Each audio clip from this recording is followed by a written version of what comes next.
Hey guys, welcome to Tech Trick Tutorials. In today's video, I will show you how to get my UID on OKX Easy Way. So this is a simple and easy guide on how to get my UID on OKX Easy Way.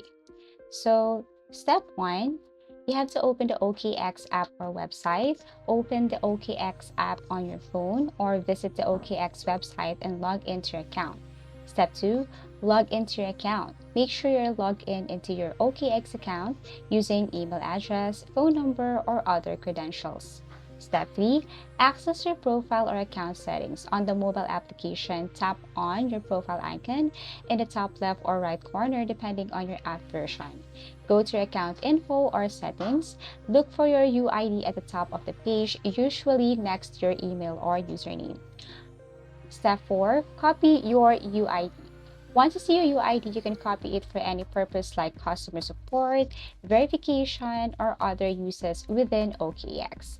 This is the easy ways to locate your UID on OKX. Thank you for watching and see you again in our next video tutorials.